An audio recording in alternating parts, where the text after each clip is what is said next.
What is going on, everybody? My name is Lorenzo and this is Crypto with Lorenzo. Welcome back to today's video. This is an exceptional video and I just want to go and cut straight to the chase with you and understand and show you why Time Wonderland is crashing right now and why it crashed and all the things that are behind Time Wonderland, whether it's a scam, what's happening with the treasury, and everything that you need to know if you're an investor, but also if you are in the DAO war, because that is the biggest project out there. So with that said, let's jump straight onto the Twitter page here, guys, on my laptop, and we can see we are on ZachHXBT.Ethereum page.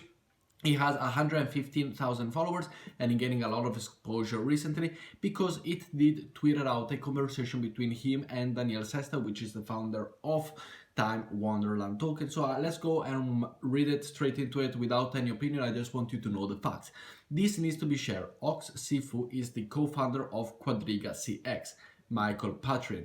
If you are unfamiliar, that is a Canadian exchange that collapsed in 2019 after the founder Gerald Cotton disappeared with 169 million. I have confirmed with Daniele over message. So we are saying here that this is the founder that rug pull a company, crypto exchange company, for $170 million, is at the leaderboard, is at the head of the table when it comes to Time Wonderland money, treasury, and all of that. So it is something of a big scandal. This is the page, as you can see here. He is the CFO of the Frog Nation. So as you can see, it's also in his bio. And this is the conversation that it was happened between ZachHXBT and also this Daniele SESTA guy, which is, if you don't know, the Time Wonderland founder and main guy. So as you can see here, I came across something rather odd about that, about Dubai, about SIFU, or about SIFU. Oh, what's up? Well, he's the Quadriga guy. I cannot confirm, Daniele says, but I have thought about it a lot. Dangerous to be working with him, sir. And then this goes on and says yes, and then, but yeah, it is a problem if the PR at the point Alex, my partner, told me. How are you going to manage this if it comes out? I don't have an answer. I can count on a single hand how many people know. We started this together without knowing. It's interesting, you know, I thought he was more careful. I have my ways. So basically, this guy, Zach, found a way to know. He's a private investigator apparently, or he does his thing, and he came out to know this. He also shows all the transaction, and these are they labeled in 2019, all the transaction where he sent all the money to his wallet and he rugged and everything. So this guy, basically Daniele, the guy in the Time Wonderland, know about this. He knew about all the scams. He knew about this guy, who it was. Maybe they started off without knowing, but then he got to know. So why is this guy a rug pull master? He stole $170 million in charge of a treasury that is around $1 billion. Why is he having so much power over the money?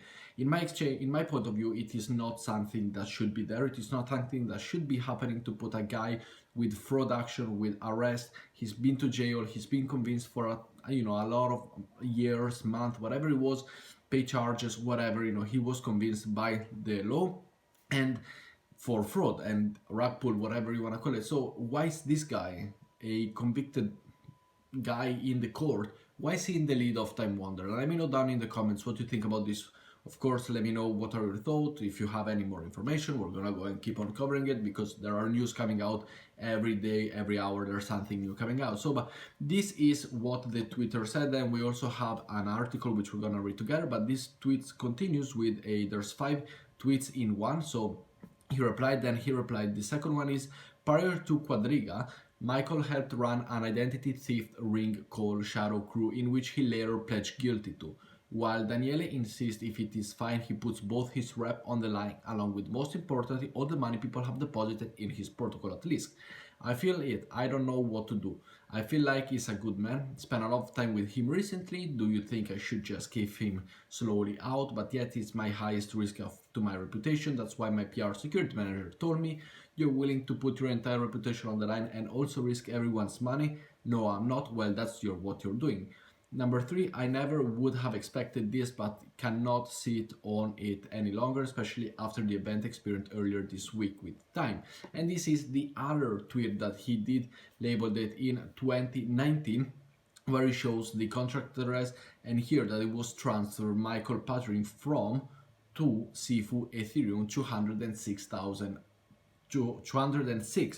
Ether. So this was the transaction that very much convinced in mid-2019. So this guy that was convinced he had an identity stealing software, whatever, an identity theft ring called Shadow Crew, he pledged guilty to, he then stole the money from this cryptocurrency exchange and so on. It is something a little bit dodgy in my opinion. And you know, if I was in, I'm not into Time Wonderland, I'm into other DAOs, but if you were to be in Time Wonderland, I don't know what the situation could be. I don't know how this could evolve, because it is kind of an important statement to do. And we can see also here on this article, in a series of Twitter posts published Thursday, decentralized finance DeFi investigator Zach seemingly unveiled the true identity of previous anonymous Quadriga CX co-founder Michael Patrin, doxing him to be that of X0X SIFU, the founder of DeFi protocol Wonderland. We read this all along following the publication of private messages between Zach HBT and Daniele SESTA, the founder of Wonderland and Abracadabra.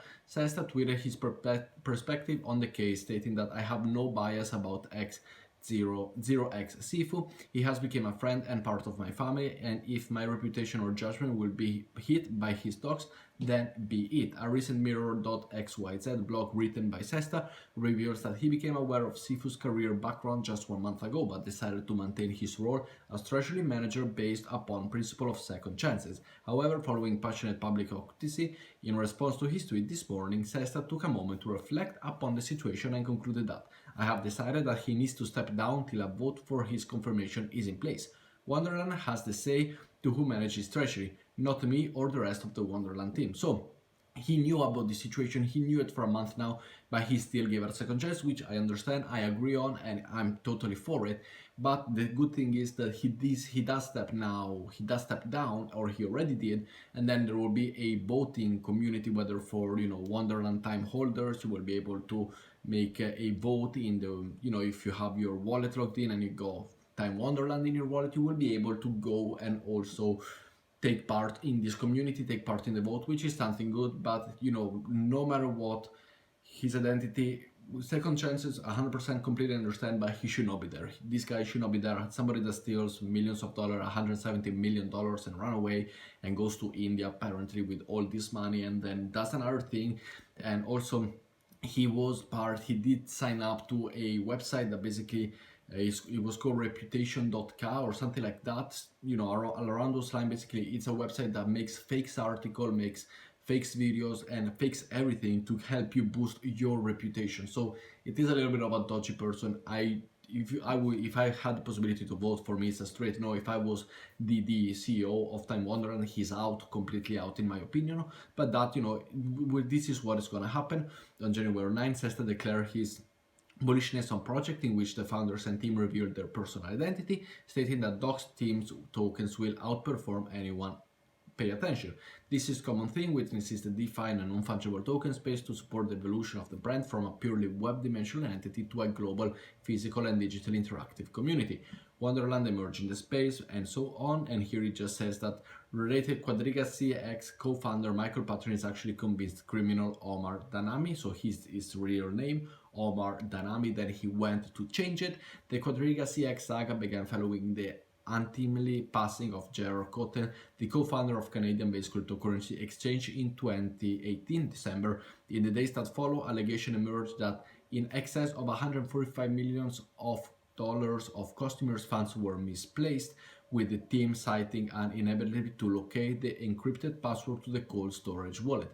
In the years that follow, an ongoing legal battle commenced between the estimated 20,000 claimants and the exchange, with trusted firm Ernst & Young revealing in late 2020 that they only have approximately $29.8 million in assets to distribute in comparison to the $171 million worth of claims.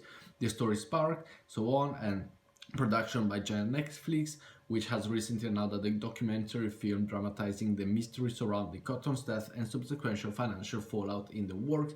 So it is a very big, you know, circumstance. But anyway, for all the other you know, updates and everything that goes on, also from Daniel's Twitter, if there's gonna be any new threads or anything new, make sure to stay up to date, leave a like, subscribe to the channel, turn the notification button, and I see you all in tomorrow's video or in the latest update for these circumstances. See you guys.